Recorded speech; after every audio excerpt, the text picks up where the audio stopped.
Welcome to part 2 of avoiding the Google slap. If you haven't watched part 1 yet, I recommend that you go back and do that first, since it covers the basics behind Google's philosophies on quality score. In this part, we're going to dive into more detail about certain types of sites and page elements that could result in Google lowering your quality score. So here are some specifics of types of sites that they look at and don't like, or things that they will punish people for.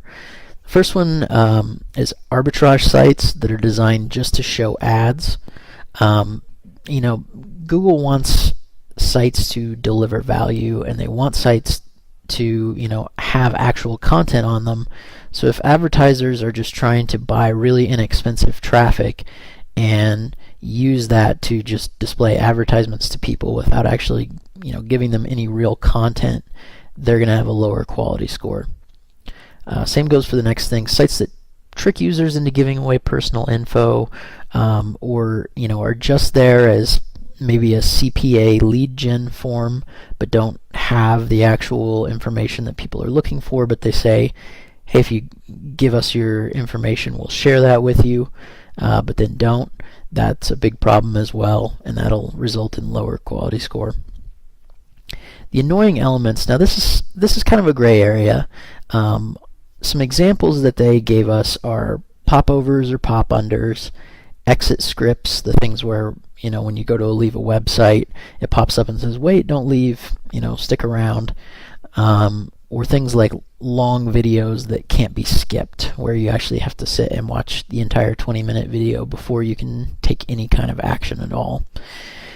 Now, an important thing to note here and to think about is, some people have come to us when we've mentioned that Google doesn't like these elements and said, well, these are the things that convert well for me, and so it's really going to hurt my conversion rate if I remove those things from my website. And our response is basically, well, we're just telling you what Google doesn't like. We're not telling you that you're not able to have that on your website, or that that's going to keep you from ever being able to succeed. However, you've got to weigh the balance of how much is that extra conversion worth versus the kind of traffic you can get from Google. So if you have other promotional means like email lists or social media or different ways of promoting products, then it may not be a problem, and it might be a great idea to keep those things on your site to improve your conversion rate. But just be aware that Google does look for those things and doesn't like them. So you probably will be at least at risk for a Google slap if you have those sorts of elements on your site. The next one is a big one: thin review websites. And basically what that means is the sites that you see that are maybe 3 pages maximum, and they're just up as a way to essentially promote a product, but someone put them up and they basically just made it so that they can promote one product, and there's no extra content on the site. They aren't part of kind of a larger piece of knowledge. So Google doesn't really like that. They want sites to be thorough and to be real and to have that actual extensive level of knowledge. So they do look for sites that are really small, or that have multiple different URLs and pages on the site, but that have essentially all the same content, and they'll look for those, and they will punish those. So that's something to be aware of. If you're going to build an affiliate review site, make sure it's thorough, make sure you fill it out with plenty of good content and unique content. And then finally, excessive or unverifiable claims. Now again, this is kind of a gray area. What's considered excessive? There's no easy answer to that, but if it's something like lose 25 pounds in a week just sitting on your couch, not doing any exercise, that's probably going to get their attention. And that's the kind of thing where they say that just doesn't seem realistic.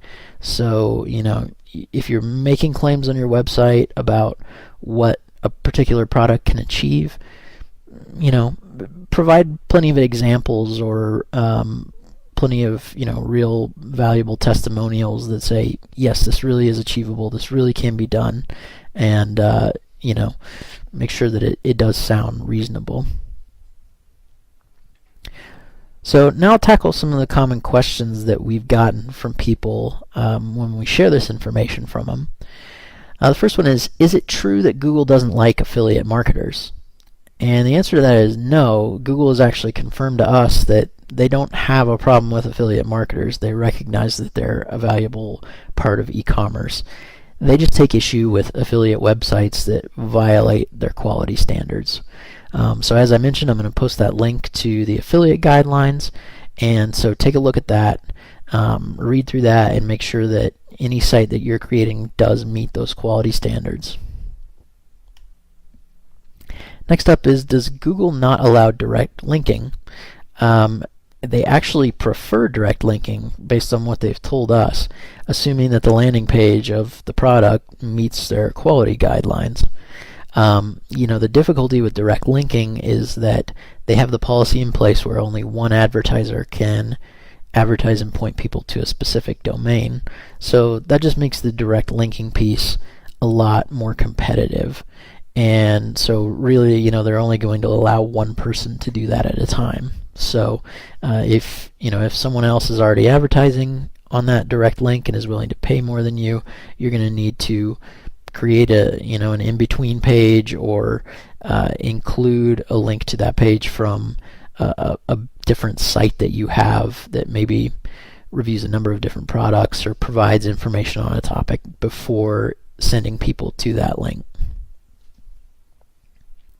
The next one is, why was my site slapped after running in its current form for several years?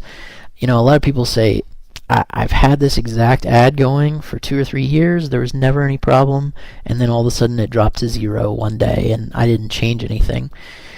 Google has told us that they've recently stepped up their quality score enforcement activities.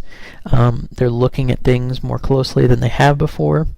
But because of the huge number of sites that are in their network and the huge number of ads that they have in AdWords, it may take a while before you get noticed. The bigger your traffic gets, the more likely they are to take notice of you.